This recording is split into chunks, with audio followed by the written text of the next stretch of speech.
Imatlogan na yan, imatlogan na yan. Unanimous din ba ang inyong hula kung anong kwento ang nanguna? Kaya panoorin na po natin ang top 1 kwento ngayong Sabado.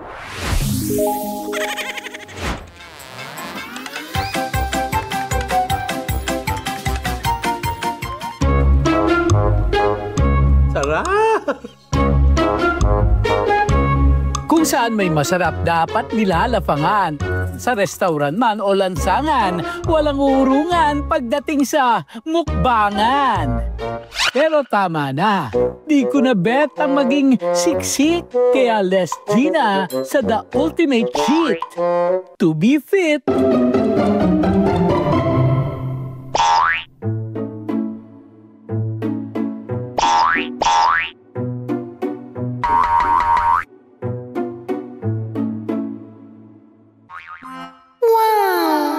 Hello, galong! Hello, galogs! Welcome to Reshape Fitness and Slimming Club. Ano pong maitutulong ko sa inyo? Pakiramdam ko kasi parang may, alam mo na yun, may ilalabas pa to eh, no? Mas lalong gwapo, no? Sana paglabas ko dito yung magic ba? May magical na pagbabago. Mala, Piolo Pasko ba? Meron tayo yan, sir. Actually, marami po kaming services dito, like face and body treatment. Siyempre, Logalo, iisa-isahin natin ito. Excited na talaga ako. Tara na! Welcome, Logalogs, sa Reshape Slimming and Fitness Club sa QC, ang takbuhan ng mga hoping to be fit and healthy. Di mo na need hingalin at maghirap ng bongga dahil pwede mo nang ma-achieve ang dream body with the help of siyensya. First stop ay assessment ng magkaalaman. Nakakakaba ng kalamnan. Malalaman na nila ang pinakatatago kong masyubang kayamanan. Yes po, sir. May anything heavy po pa sa pockets? Pa-remove na lang po. Okay. Pala. May dala po ba? Oo nga pala. Ika lang po. So, yan. Hawak lang po. Sige po, no problem po. Ay, meron pa pala. Teka, medyo dalawa kasi yan. Left and right yan eh. Left and right, no?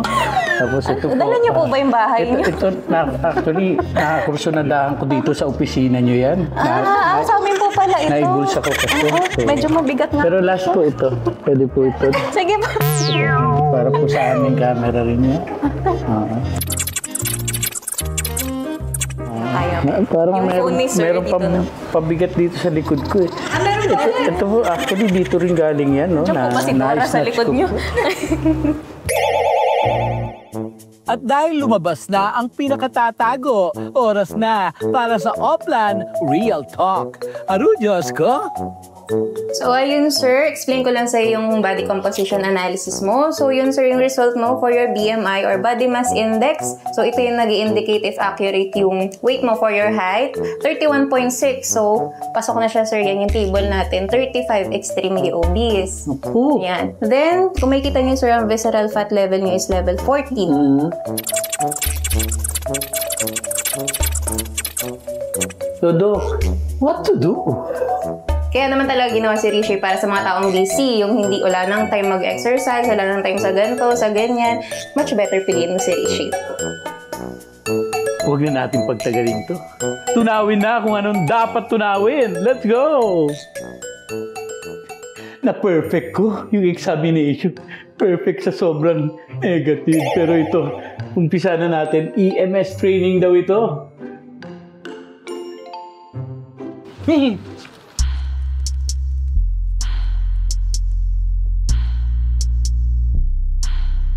What is the meaning of this? Okay, nice one. Thank you, Coach. Excuse me po. Ito daw ang BMI? EMS po. Oo, training. Kayo po ba magtuturo sa akin? Yes po, I'm Coach Ray po pala. Pasensya na po at Coach Coach Vic po. Bago kayo magka-developan, umpisa na natin. Sige po. Thank you. So, CMS po is electrical muscle stimulation po siya.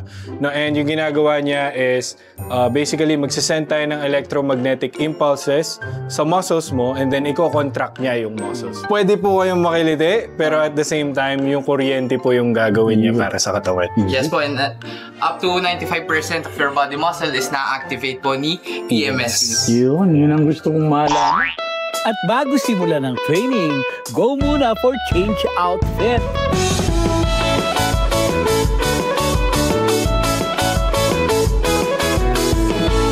Kaya ko to!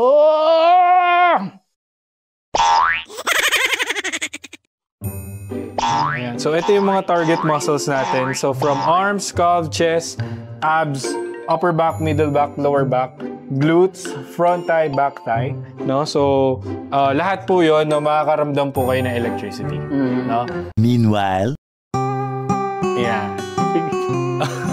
Consequence. Ayan. Sarap. Tolerable siya. Yung kuryente sinasabi nila, parang nagmamassage siya. Ah! 100 kaya po. Sabi ko nga, truth na eh. Truth na. Oo nga, crush ko siya. May unting higpit at meron ding unting syakit, pero lamang ang syurap. I love it! Okay, so CEMS training, so without us doing anything, so basically nag-exercise na nga po kayo, no? So ito is magiging katumbas po siya ng 5 to 6 hours of working out sa regular gym, no? So by doing this, no, by exercising with EMS for only 30 minutes or less than an hour, pwede na nating makomplete, no, yung ating weekly, no, na working out session, no, with just 1 day po kay EMS. Every now and then, sinasabi ni Coach dito, ano ba yung kaya mo? Diba? So, Kaya mo ba to? Jumbo hotdog, kaya mo ba to? Kaya mo ba to? Kaya mo ba to? inigang maskulado! Matapos ang EMS ay on to the next session. Ang inyong si Kaka, Slimming Dome ang tawag dito, kung saan mag-aala siopaw tayong asado. Para saan ba yan, Julie? So, ito pong si Slimming Dome is for relaxation po ng muscle. And then, maganda rin po siya for blood circulation. Alright. Susubukan na natin. Okay po. 10 to 15 minutes ang session sa capsule. Pwede kang managinip for a moment habang ang mga taba ay iniinit. Ang Reshape po is nag-start po ito like years ago. Kumbaga, dinala siya dito sa Pilipinas. Actually, kami yung first na nag-introduce nito sa Pilipinas, especially sa mga clients na walang time mag-exercise sa gym. And then, just 30 to 40 minutes na ilalaan mo para ma-achieve mo yung result. So, ang Reshape, matatagpuan po kami sa dalawang branches. Ang isa po ay sa Reshape Makati. And then, we have also here in Project 4 Katipunan, which is yung Ardon Strip. See you! Maraming paraan para maging healthy. Kanya-kanyang trip na lang kung ano ang carry. As long as you're happy, keep pushing mga inday para sa mas masaya at mas mahabang buhay. Hanggang sa susunod na kwentuhan, samahan ang inyong pambansang pantanggalumay. Sabay-sabay nating basagin ang lumbay, pagaanin ang trip ng buhay. Ako ang inyong si Kaka Mark Logan po at ito ang Top 5 Kwento. Imatyogan na yan, imatyogan na yan, imatyogan